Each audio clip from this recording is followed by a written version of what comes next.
कोई भी दुर्घटना होने के लिए स्थान, काल, पात्र तीनों जरूरी है। मतलब जगह, समय और जिसके साथ ये होना है वो तीनों आदमी वहां होने चाहिए। तीनों जब होता है तब वो दुर्घटना घटती है। तो नमः शिवाय ऐसा महामंत्र है, वो आपकी दुर्घटना को, प्रारब्ध की घटना को क्षय कर देता है। इसीलिए कम से कम 108 बार नमः शिवाय जरूर करें। एक ऐसा शरीर जिससे हम नया कर्म कर सकते हैं। बाकी लोग, जब बाकी जितने योगी हैं भोग योगी हैं, लेकिन एक मनुष्य शरीर ऐसा है जिससे हम नया कर्म, क्रियमान कर्म कर सकते हैं। वो कर्म फिर से अच्छा भी हो सकता है, बुरा भी हो सकता है। बुरा है तो फिर वही कहानी। अगर अच्छा है, जैसे हम अपने गुरु की चर्चा कर रहे हैं, गुरु के सानिध्य में है, गुरु को नमः शिवाय से प्रणाम कर रहे हैं, दया मांग रहे हैं, तो हम, हमारा मन जो है वो अच्छा ही कर रहा है उनके साथ। इस कालखंड के प्रथम शिव शिष्य वरेण्य गुरु भाता भैया हरिंदर के चरणों में प्रणाम करता हूँ। देवी स्वरूप माँ लीला मानव के चरणों में प्रणाम करता हूँ। यहाँ उपस्थित सभी गुरु भाई बहन को सूक्ष्म व स्थूल रूप में प्रणाम करता हूँ। मानना चाहती हैं आप?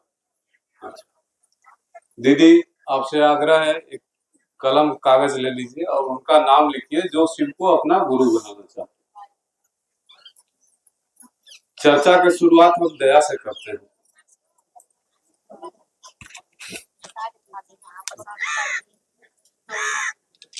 आप लोग, रघुआ लोग हमारे साथ है, बोलो ठीक ना? हे शिव, आप हमारे गुरु हैं, हम रघुआ के चेला हैं, हमरा के अपन शिष्य बना ले, चेला बना ले, हमरा को दया कर दी। हे शिव, हम आपके चेला हैं, मुझ चेला को दया कर दीजिए। हे शिव, आप मेरे गुरु हैं, मैं आपका शिष्य हूँ, मुझ पर दया कर दीजिए। 3 भाषा था, 3 भाषा बोले ना, भोजपुरी, मगही या हिंदी। तीनों का भाव क्या था, मतलब क्या था? मतलब क्या था? मतलब तो एक ही था ना, हम अपने गुरु से दया मांग रहे। आपका शब्द जो है सिर्फ माध्यम है। आप अपने शब्दों से अपने मन को गुरु को शिष्य भाव ला करके गुरु से दया मांगते हैं कि हे शिव, आप मेरे गुरु हैं। चाहे शब्द कुछ भी हो, भाव होना चाहिए कि हम उनके शिष्य हैं, हम उनके चेला हैं, वो हमारे गुरु होते, मास्टर होते, हमारे उस्ताद। भाव होना चाहिए, ठीक है? इस दया के साथ ही आज का चर्चा शुरू करते हैं। गुरु की जरूरत क्यों है जीवन में? गुरु की जरूरत क्यों है? ज्ञान, दीदी कह रही है ज्ञान के लिए गुरु की जरूरत है। आप लोग सहमत हैं? सब लोग सहमत हैं? ज्ञान के लिए गुरु की आवश्यकता है। गुरु बचपन से कौन कौन गुरु हो जाते हैं? सबसे प्रथम गुरु हमारी माँ। सबसे पहले तो वही सिखाती है ना, कैसे बोलना है, कौन कौन है हमारा रिश्तेदार, कौन कौन क्या है, बाप कौन है। सबसे प्रथम गुरु हमारी माँ है। द्वितीय गुरु जो है हमारे पिता, वो हमको चलना सिखाते हैं। बाबू पत्थर है, इसको थोड़ा बचाओ, उसको थोड़ा ये करो, ऐसे नहीं बोलना चाहिए, वैसे, मतलब समाज में कैसे रहना है, चलना है, वो सिखाते हैं।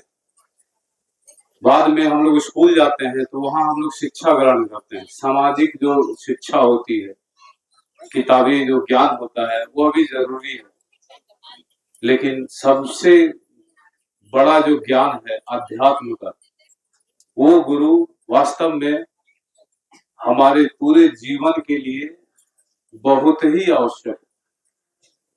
अगर हम शारीरिक गुरु को अपना गुरु स्वीकार करते हैं तो वो भी आपको कर्म कांड के जरिए या जो भी क्रियाकलाप है उनके जरिए आपको भगवान से भगवान में राबने की कोशिश करते हैं। अध्यात्म गुरु तो यही करेंगे ना, शारीरिक गुरु। लेकिन अगर हम स्वयं ईश्वर को ही अपना गुरु बना लेते हैं तो वो हर समय हर क्षण, कहते हैं नहीं भव सागर है। भव सागर क्या है? जन्म से लेकर मृत्यु तक हर रूप में, आदमी एक ही है लेकिन हर एक रूप में एक ही है, लेकिन अलग अलग पद पे, अलग अलग जगह, अलग अलग समाज में हर एक भाव को हम लोग झेलते हैं, हर एक भाव को हम लोग स्वीकारते हैं। आदमी एक ही है और इसमें अच्छा भी है, बुरा भी है, सब कुछ है। तो अगर हमारे गुरु स्वयं ईश्वर है तो वो शारीरिक गुरु है तो रात के 12 बजे 2 बजे अगर हमको उनका जरूरत पड़ेगा तो वो शायद ना उपलब्ध हो। लेकिन अगर महादेव शिव को हमने गुरु माना है तो हर क्षण, हर सेकंड, घड़ी की हर एक सेकंड के साथ आपके पास उपलब्ध है ना। जब भी आपको उनकी जरूरत होती है आप उनको याद करते हैं, याद यानी दया, दया का उल्टा याद, याद करते हैं, दया मांगते हैं तो आपको उस समय त्वरित वो निदान भी देते हैं। किनके किनके साथ ऐसा हुआ है कि कुछ ऐसा अनुभूति है कि तुरंत गुरु का दया का जरूरत है, तुरंत दया हुआ? कैसे इतने लोग कहाँ, मतलब कौन कौन लोग हैं हैदराबाद में? सबके साथ हुआ है ये। जिनको गुरु की आवश्यकता रही, उनकी दया की आवश्यकता रही और तुरंत उन्होंने दया किया हो, ऐसे कितने लोग हैं? हाथ उठाइए। सबके साथ है।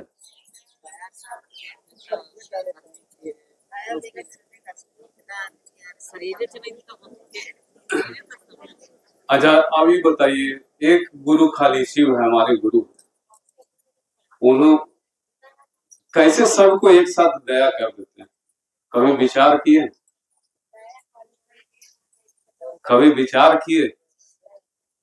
इस संसार, पूरा सृष्टि, पूरा जगत, पूरा ब्रह्मांड, जितना ग्रह नक्षत्र तारा, जितना भी हम लोग सोचते हैं सब उनकी इच्छा से ही निर्मित है। उनकी इच्छा से ही सारा निर्मित है। जब वो सारी उनकी इच्छा से निर्मित है तो इसका मतलब हम लोग भी उन्हीं की इच्छा से निर्मित है। 5 तत्व तो हम लोग जानते हैं, आकाश, वायु, जल, अग्नि, पृथ्वी, जानते हैं ना। उससे ही तो शरीर बना है। वो तत्व का रचना जो है वही गुरु करते हैं।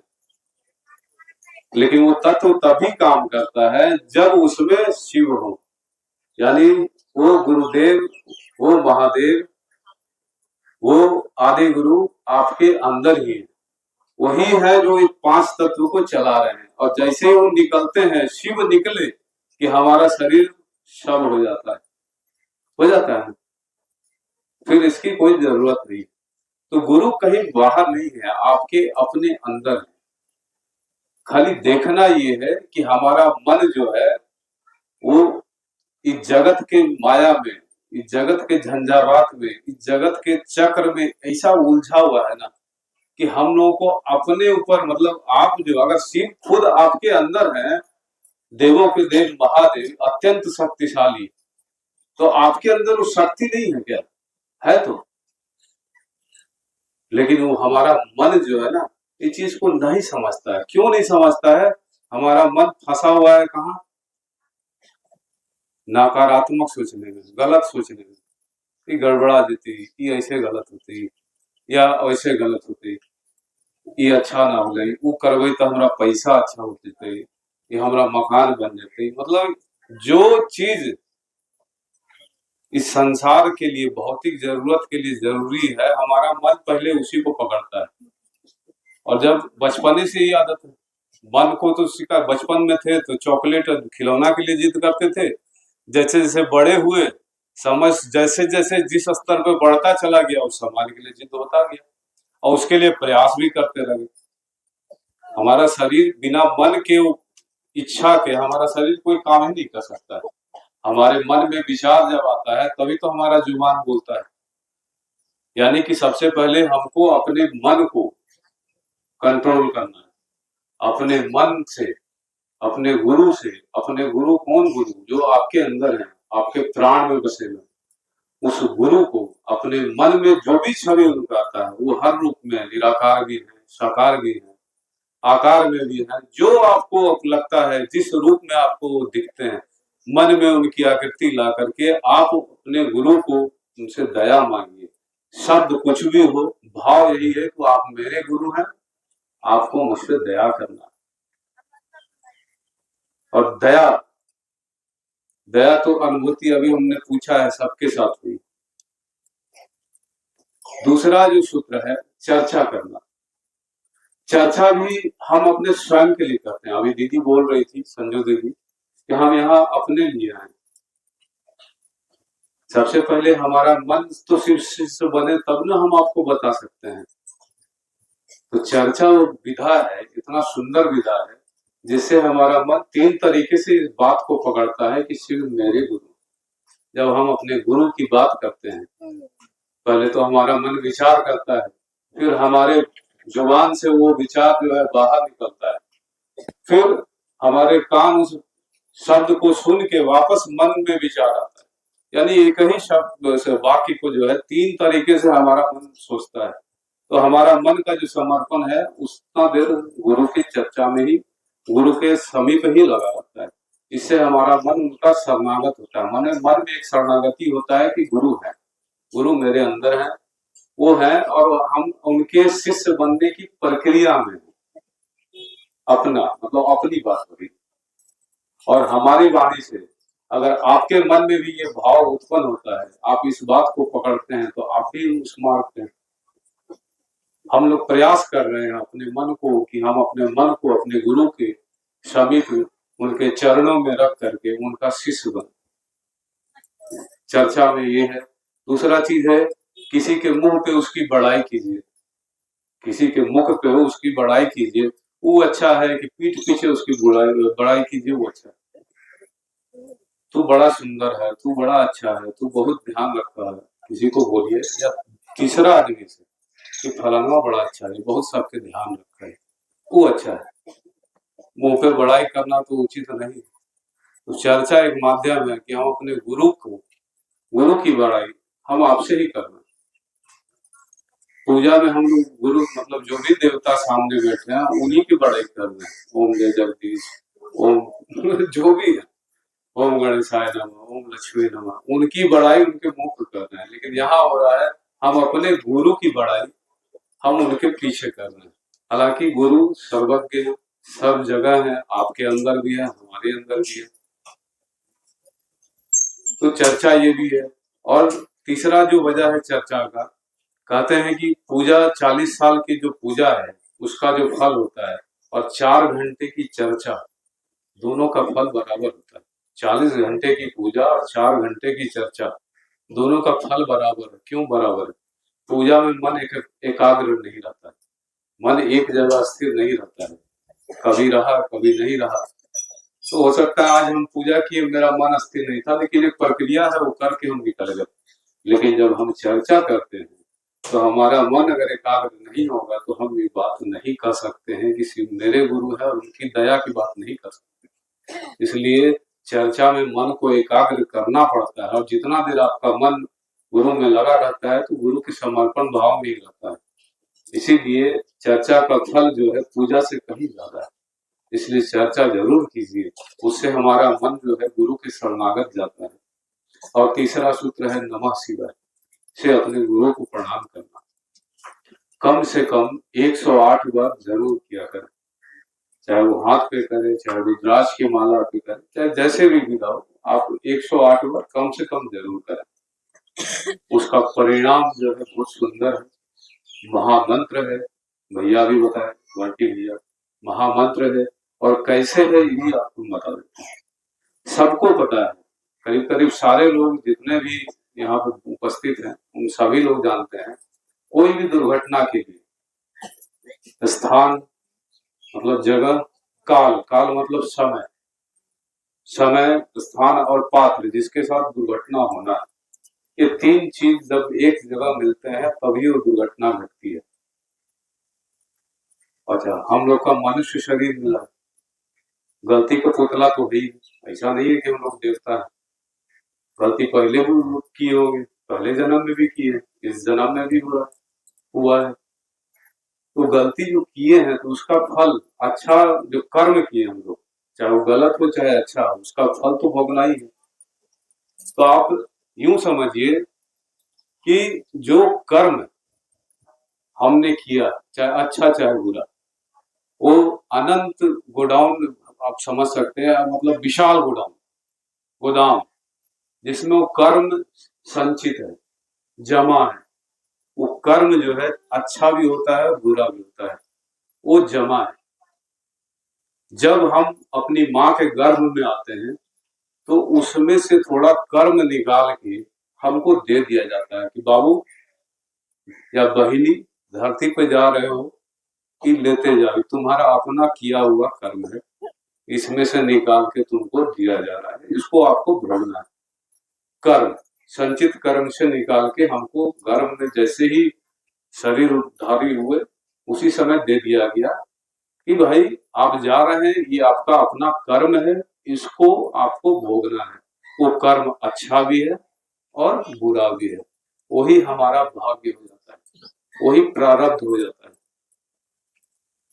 ये दो चीज जो है, हर योनि, जो भी योनि 84 लाख योनि है, हर बार इसको हमको संचित कर्म को, जैसे ही जो भी जिस रूप में हम लोग जन्म देते हैं, वो प्रारब्ध को भोगना पड़ता है। लेकिन गुरु की दया है कि हम लोग को मनुष्य शरीर मिला, एक ऐसा शरीर जिससे हम नया कर्म कर सकते हैं।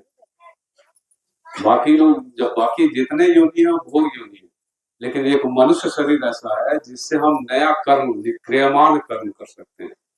वो कर्म फिर से अच्छा भी हो सकता है बुरा भी हो सकता है, बुरा है तो फिर वही कहानी। अगर अच्छा है, जैसे हम अपनी गुरु की चर्चा कर रहे हैं, गुरु के सानिध्य में है, गुरु को नमः शिवाय से प्रणाम कर रहे हैं, दया मांग रहे हैं, तो हम, हमारा मन जो है वो अच्छा ही कर रहा है, उनके सानिध्य में है, अच्छा हो रहा है। वो जो हम नमः शिवाय कर रहे हैं, जो दया कर रहे हैं, आपसे चर्चा कर रहे हैं गुरु की, वो नया कर्म जो हमारा, जो गोदाम में हमारा पाप कर्म जमा है, उसको काट रहा है।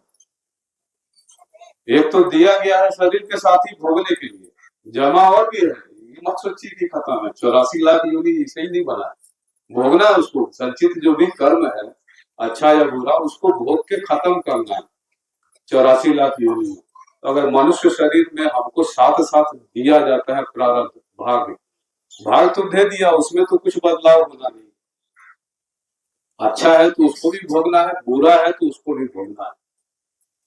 लेकिन हम अपने संचित कर्म से, गुरु की चर्चा करके, गुरु का कर्म करके, दया मान करके, अपने संचित कर्म मतलब क्रियमान कर्म से, अपने संचित कर्म में जो मेरा पाप भरा है उसको हम खत्म कर रहे हैं। और जब हम नमः शिवाय करते हैं तो हमारे प्रारब्ध में, हमारे भाग्य में जो कुछ बुरा रहता है उसको भी हम काटते हैं नमः शिवाय से। मैंने पहले ही बोला, कोई भी दुर्घटना होने के लिए स्थान काल पात्र तीनों जरूरी है, मतलब जगह समय और जिसके साथ ये होना है, वो तीनों आदमी वहां होने चाहिए। तीनों जब होता है तब वो दुर्घटना घटती है। तो नमः शिवाय ऐसा महामंत्र है, वो आपकी दुर्घटना को, प्रारब्ध की घटना को क्षय कर देता है। इसीलिए कम से कम 108 बार नमः शिवाय जरूर करें, ताकि आपके इस जन्म में जो भी प्रारब्ध दुख है उसको गुरु क्षय करे। न सिर्फ आपके, बल्कि आपसे संबंधित जो भी लोग घर परिवार में, पति, बच्चा, बेटी, दामाद, बहू, पोता, पोती, नाती, मतलब शरीर से जुड़े जो भी लोग हैं, उन सबके दुखों में कमी आती है सिर्फ एक आदमी के नमः शिवाय करने से। कितना बड़ा महामंत्र है। इस जीवन में भवसागर में पार करने के लिए नमः शिवाय आपको पतवार है गुरु की तरफ से। इसलिए नमः शिवाय मन ही मन जरूर करना चाहिए। उससे न सिर्फ हमारा प्रारब्ध कटता है, बल्कि हमारा मन और गुरु के चरण में समर्पित होता रहता है। चलिए इसी वाणी के साथ मैं अपनी चर्चा को विराम देता हूँ, गुरु के चरणों में समर्पित करता हूँ।